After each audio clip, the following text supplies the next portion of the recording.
Good day, everyone. Now we will have another topic, this time philosophical theories.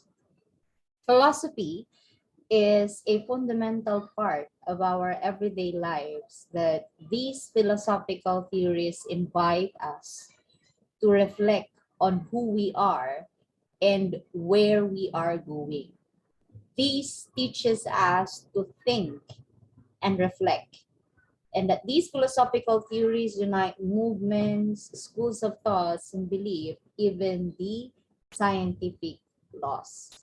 Now we're going to have um, it's part of our everyday lives because in every day we make decisions.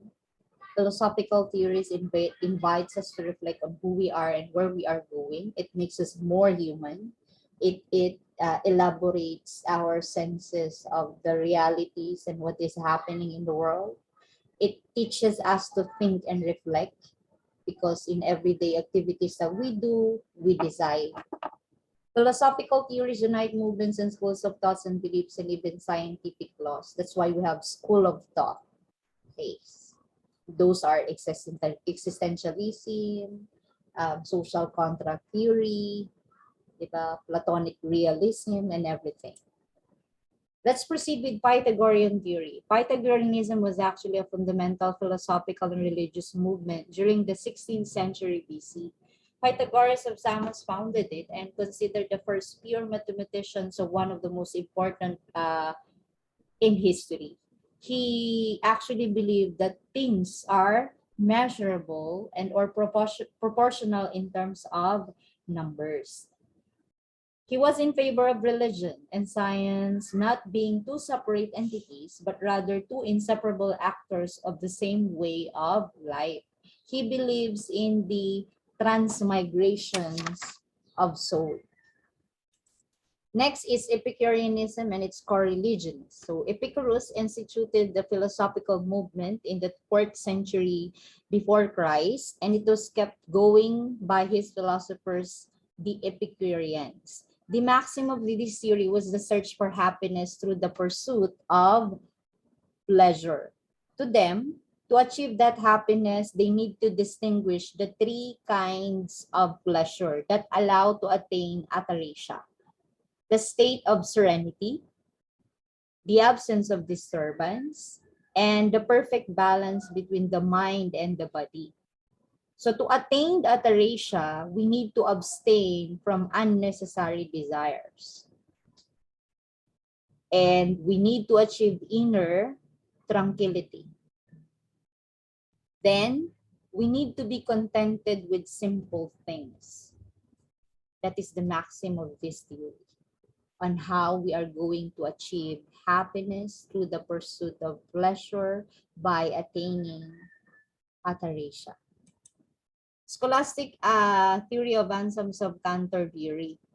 It is actually a combination of classical philosophy and Christian theology. Scholasticism is one of the most interesting philosophical theories due to its heterogeneity, its origin from the Greek, Latin, Arab, and Jewish currents, and it was dominated by the medieval thought. The central idea was the subordination of reason to faith and the coordination between the two. Its philosophical aspects are not only in a set of strict theological dogmas, but also joint work between faith and reason. But its objective is the understanding reality from the human point of view. It's a teaching and learning process. Next is the rationalist theory of René Descartes, the cogito ergo sum. The original Latin phrase, I think before I am, is often incorporated into philosophical jokes. Rationalism is one of the most well-known philosophical theory that teaches that reason is the source of truth and only in way which it can be found. It rejects, therefore, the dogma of faith and it's opposed to the world of senses and that unconscious considering them doubtful. For Descartes, he understands that knowledge is acquired through reason and not by senses. Next is the theory of nihilism. In nihilism, they don't believe in God. They consider God as dead, with the praise that Nietzsche conceptualized one of his most bitter satires prevailing mentality during the 19th century. He conducted an exhaustive critique of Western society through the genealogy of the concept. For this philosopher, poet, musician, and German philologist, the word mired in a deep nihilism. It has to overcome that if it doesn't want to come to an end, he's referring to the devaluation of our highest values that it holds together. For nihilism, they don't actually believe for certain values and beliefs.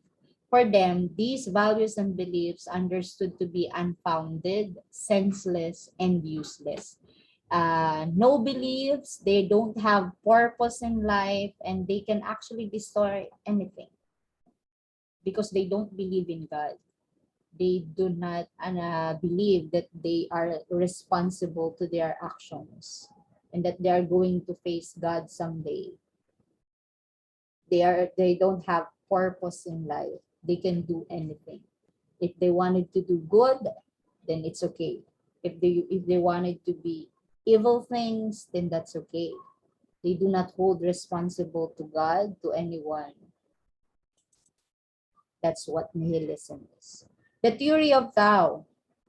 Lao Tzu was a contemporary of Buddha, Pythagoras, and Confucius. If you remember one of the before, I also said na they are triangular. So you have Gautama Buddha, that's in Buddhism.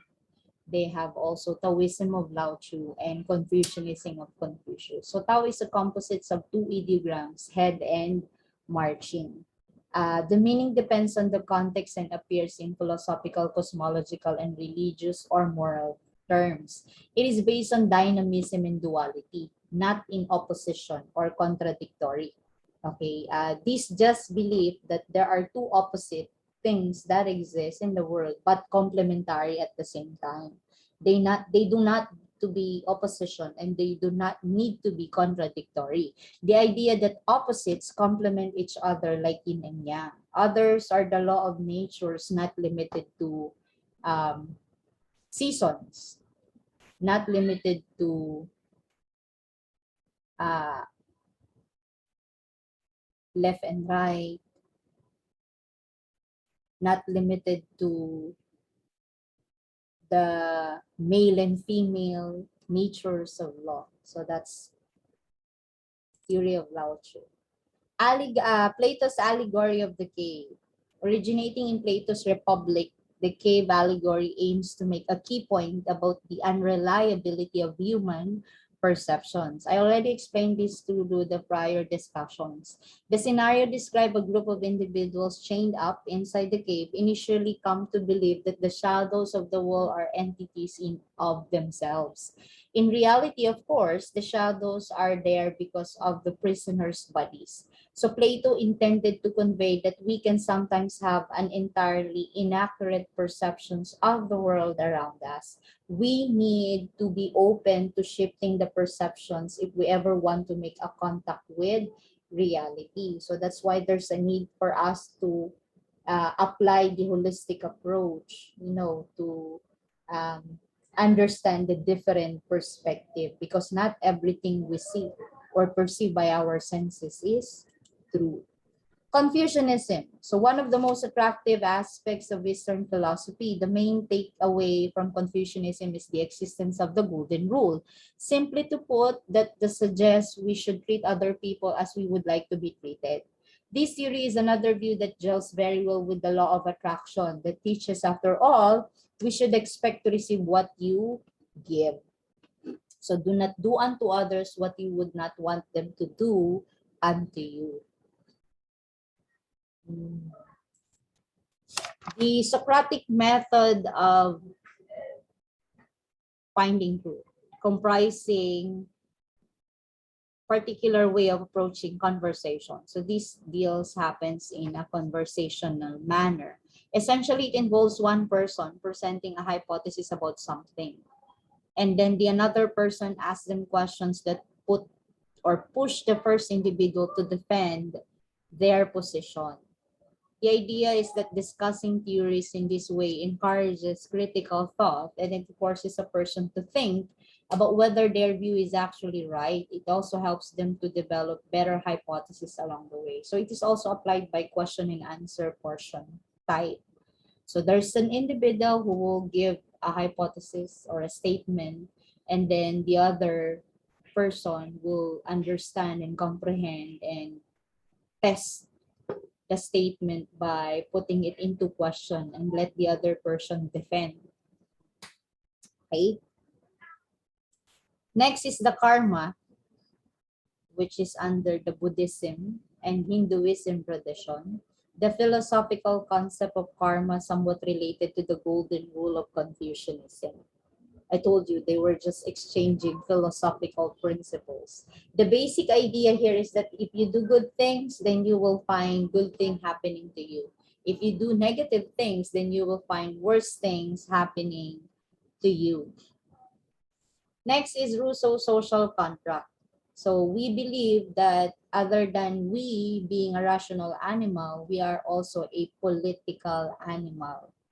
Prominent political philosopher Jean-Jacques Rousseau did not a lot of work of the nature of just ruling and how government should be formed. In his work of social contract, he repeatedly stresses that those in power should be following the genuine will of the people, and that any government not doing this should be overthrown. That is a fraud social contract theory if the government would not be able to follow the agreement in which the people give up their liberty in exchange that they will be protected from, they will be protected with it by the sovereign. So it's a political philosophy identifying the rights and obligations of the citizens of the state, that people live together in accordance with an agreement that established with moral political rules of behavior. Samsara. It's another concept from the Eastern philosophy and connected or the extension of the idea of karma. Okay, it is the idea that we have multiple lives. It's actually the soul.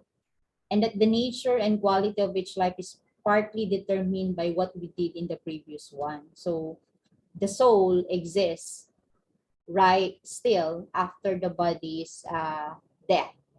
And then it goes to another body, and the life of that soul depends upon the life that he had from the previous one.